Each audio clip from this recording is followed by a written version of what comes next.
Hello friends, welcome to our channel. இன்றைக்கி நம்ம என்ன பார்க்க போகிறோம் அப்படின்னா, தமிழ்நாடு இன்ஜினியரிங் அட்மிஷனில் ரவுண்ட் 3 மாணவர்களுக்கு முக்கியமான பதிவு தான். அதுவும் வந்து 7.5% சீட்ஸ் எடுக்கக்கூடிய மாணவர்களுக்கு உண்டான பதிவு தான்.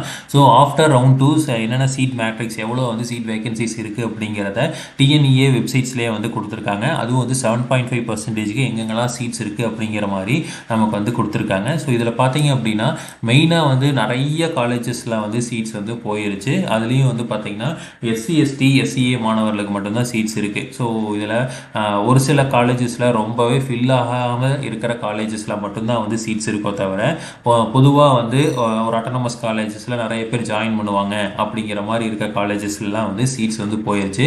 ஸோ அதனால வந்து 7.5%ல் ஃபில் பண்ணக்கூடிய மாணவர்கள் தெளிவாக பார்த்துட்டு அதுக்கப்புறம் ஃபில் பண்ணுங்கள். ஏன்னா வந்து 7.5%லையும் நம்ம எடுக்கலாம், இதே வந்து ஜென்ரலி எடுக்கலாம் அப்படிங்கிறத நம்மளோட கேட்டகரி. ஸோ ஆனாலும் வந்து பார்த்திங்கன்னா ஒரு முக்கியமான எந்த காலேஜஸ்லையுமே வந்து பார்த்திங்கன்னா சீட்ஸ் இல்லை. எஸ்சி எஸ்டி மாணவர்களுக்கு சீட்ஸ் இருக்குது. இந்த உதாரணத்துக்கு பார்த்திங்கன்னா ஒரு சில காலேஜஸில் வந்து ஒரு சீட்ஸ் இருக்குது. ஆனால் இந்த காலேஜஸ்லாம் வந்து அந்தளவுக்கு வந்து ஃபெமிலியரான காலேஜஸ் கிடையாது. ஸோ உங்களுக்கு வந்து அங்கே போனீங்க அப்படின்னா பிளேஸ்மெண்ட் ஆப்பர்ச்சுனிட்டி எல்லாம் எந்த அளவுக்கு இருக்கும் அப்படிங்கிறது தெரியாது.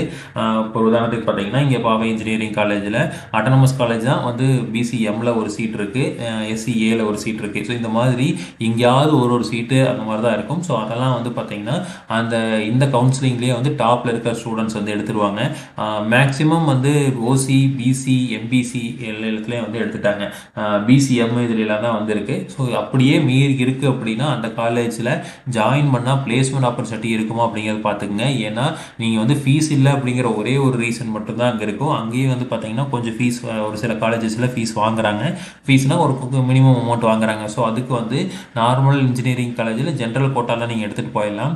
நீங்கள் இந்த வேகன்சி பொசிஷன் எடுத்து பார்த்தீங்க அப்படின்னாவே உங்களுக்கே தெரிய வரும். ஸோ எந்தெந்த காலேஜஸில் சீட் இருக்குது அப்படிங்கிறது உங்கள் கம்யூனிட்டி பேசிஸ் பண்ணி ஏதாவது சீட் இருக்கா அப்படிங்கிறத பாருங்கள். ஏன்னா ஓசியில் எந்த சீட்டுமே இல்லை. ஸோ நீங்கள் எந்த காலேஜ் எடுத்தீங்க அப்படின்னாலும் ஓசியில் வந்து எந்த சீட்டும் இல்லை. கம்யூனிட்டி பேசிஸில் ஒரு சில சீட்ஸ் மட்டும்தான் இருக்குது. ஸோ அதுவும் வந்து ஒர்த்தான காலேஜான்னு பார்த்துட்டு ஜாயின் பண்ணுங்கள். நீங்கள் வந்து ஃபீஸை மட்டுமே கன்சிடர் பண்ணி ஒரு காலேஜில் படித்து 4 வருஷத்துக்கு அப்புறம் வேலை கிடைக்கல அப்படின்னா ரொம்ப போயிடும். ஸோ அதனால் வந்து பார்த்துட்டு ஜாயின் பண்ணுங்கள். ஏன்னா ஜென்ரல்லையே வந்து ஒரு பெஸ்ட் இன்ஜினியரிங் காலேஜஸ்ன்னு சொல்கிறக்கூடிய எந்த காலேஜ்லையுமே சீட் இல்லை.